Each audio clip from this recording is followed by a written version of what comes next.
Did you hear about that fucking dude in Colorado today?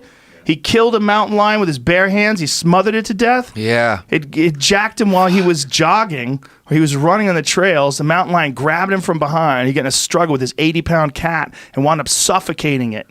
I can see this fucking badass jogger just. Yeah, I want to know what the jogger looked like. Just holding that motherfucker by his neck. Fuck you. Oh. Fuck you. Yeah. It would have to be like Derek Lewis or someone, you know, like someone. I can't picture anyone else being able to do that. Maybe he's a jiu-jitsu guy. Yeah, we see him. I've seen him when my kids were really young in Calabasas, where I live. Mm-hmm. I saw one like just pacing back and forth in my back fence. Oh, Jesus. Yeah. They're out here, man. Yeah. They're out here. I mean, we see coyotes and deer all the time, but mountain lions, that's next level scary. Yeah, you know? A friend of mine just sent me a message this morning when when I posted that thing on Instagram about that guy that killed it, and he said he was running on this fire road and he realized he like felt weird and looked over, and 20 feet away from him was a big cat right above him on this ridge. 20 feet. So that's basically us to that wall. Yeah. Big cat just looking, and he said he waved his arms to look bigger, and the thing just walked away. Like, I carry a knife when I run. I carry a fucking half-face blades. It's got like a loop. You could stick your thumb into it so it stays in your hand. And people are like, why are you running with a knife? What the fuck are you doing? Like, you don't need it until you do. Yeah. And when you do, you want to have it. Didn't someone get attacked by a coyote in Hidden Hills, like running? Did they? I don't know. I had heard a story about that, but I mean, I've ran in my neighborhood before, and two coyotes ran right past me. I mean, they're usually creeps. Yeah, they usually don't mess with like humans, you know. Well, we had a problem with them killing chickens because I have chickens in my yard. Yeah. And I've lost a bunch of chickens to coyotes. They were on top of the chicken coop pulling tiles off of it. Yeah, they're creepy little fuckers, man. Yeah. But they're little. You know, these are like 35, 45 pounds. They're not very big, but they're creepy. There's something about, they're little wolves, and they're looking at you, and they're trying to figure out a way, like, what can they eat, what can't they eat? They're out there scraping and grinding. They're sneaky, like gangster. Like, I saw one of my friends, a dear friend of mine, he lost both of his dogs to coyotes, and I think he had like surveillance of it, and one is in the yard, and he's playing dead.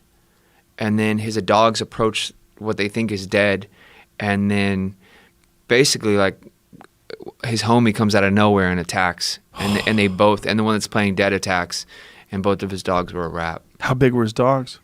Small. I mean, they were smaller dogs, but now he has like big German Shepherds, and he's kind of like got bigger dogs now. But it was really sad, man. It is sad. But they're very tactical, like very crazy. Yeah, they figure out some way to work and cooperate together without communicating. It's very interesting. Yeah. Like, if it wasn't so sad that they're killing someone's pet, it's really kind of fascinating that they're so smart that they would play dead.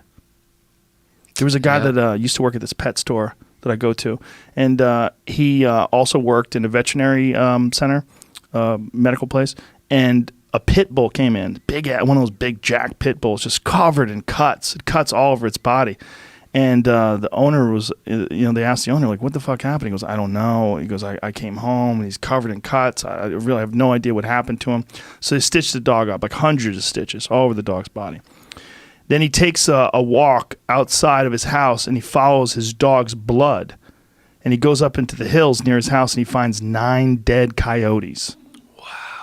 That pit bull was gangster. Apparently. He just went on a tear. And he said it looked like Vietnam. It looked like a fucking, like, Saving Private Ryan, just ripped apart coyotes. 9 of them.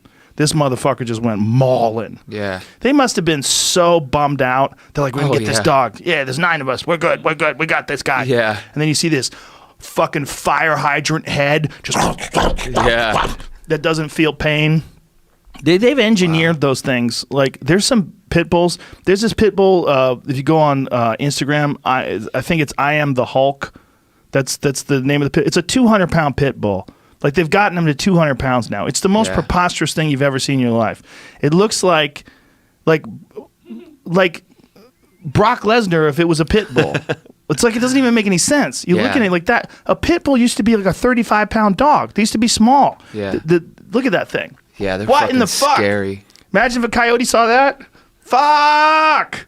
Yeah, those. Look at that thing! Bull mastiffs are fucking scary too. The size of that thing. Oh. Yeah, I had a Mastiff. He passed away recently. He was 13 years old. Yeah, we had to put him down, man. It was really sad. He was a great dog. Mastiffs are so sweet. Like, look at the size of that fucking dog, man. Fuck. Just yoked too. Just it's a crazy 200-pound pit bull. It's just so crazy that they make them that big now. Like 100-pound pit bull used to be a big. I had a 90-pound one. It was a big dog. And I was like, wow, that's a big pit bull. I'm like, yeah, it's a big pit bull. This dog's 110 pounds bigger. It doesn't even make any sense. Wow. It's a fucking tank. Yeah, but that's one of my favorite coyote death stories. This guy going up into the hills and find all these dead coyotes just laying in a pile. They try to ambush them. What they would do, they try to get one to come out and try to get chased. And then the one would run, and then the other ones would jump it. They're like a gang, straight up. Yeah, it's crazy that they think like that, though. That they actually have strategies. They're savages. Yeah.